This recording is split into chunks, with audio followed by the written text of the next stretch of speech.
अस्सलाम वालेकुम स्टूडेंट्स, हमने लास्ट वीडियो में स्पेलिंग के 5 रूल्स पर बात की थी। अब हम इसी को नेक्स्ट प्रोसीड करते हैं।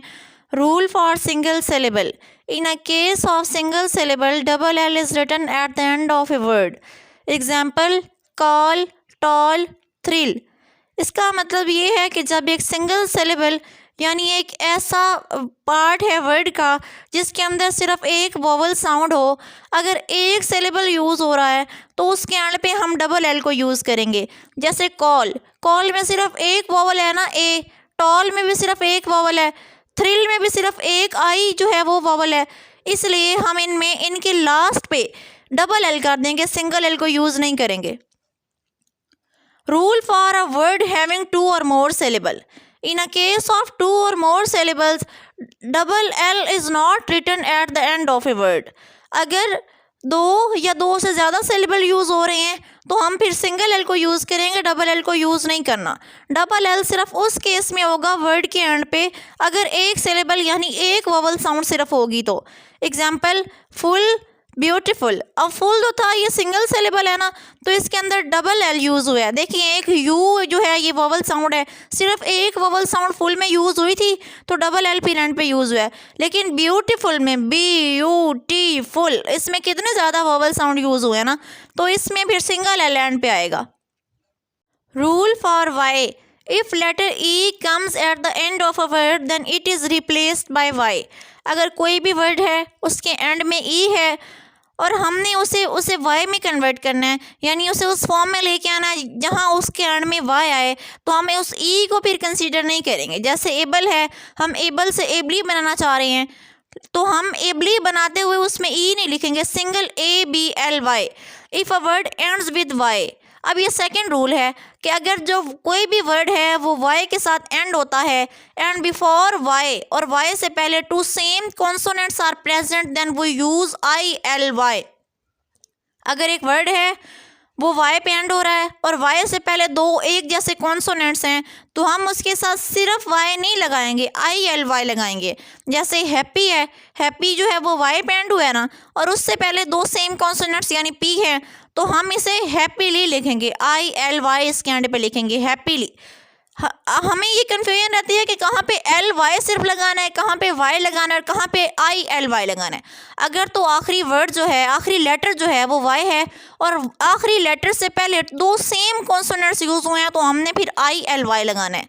और अगर किसी वर्ड के एंड में ई आता है और हमने वाई लगाना है तो हम ई को रिप्लेस कर देंगे उस वाई के साथ, हमने उस ई को डिस्कार्ड कर देना, उसको कंसिडर नहीं करना। We always use double Z before L E. जहाँ भी इंग्लिश में एल ई के साथ जेड आ रहा है तो सिंगल जेड एल ई नहीं आएगा, हमेशा डबल जेड एल ई आएगा।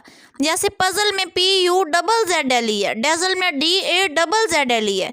तो हमेशा इंग्लिश में जहाँ भी एल ई के साथ जेड आएगा तो सिंगल जेड नहीं आएगा, डबल जेड एल ई आएगा। In English, when we talk about a person, then we use CIN. Otherwise, we use TION. हम बहुत ज़्यादा कंफ्यूज रहते हैं, हमें मतलब ये डिफ़िकल्टी को फेस करना पड़ता है कि CIN भी शन है और TION भी शन है, तो कहाँ पे CIN लगाएं और कहाँ पे TION शन लगाएं।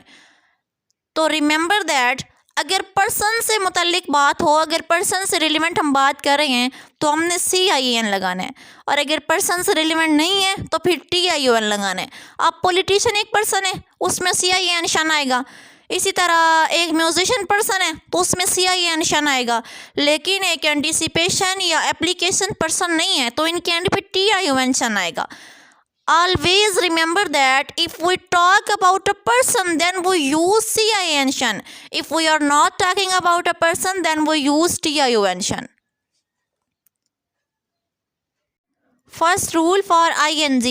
When we want to add a suffix such as ING at the end of a word then letter E is removed. Example come, coming.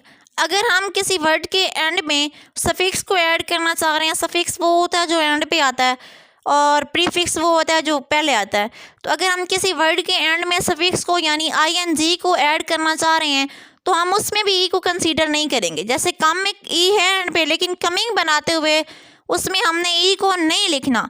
Another rule for IMG: if letter ends with consonant and has vowel before consonant, then consonant becomes double.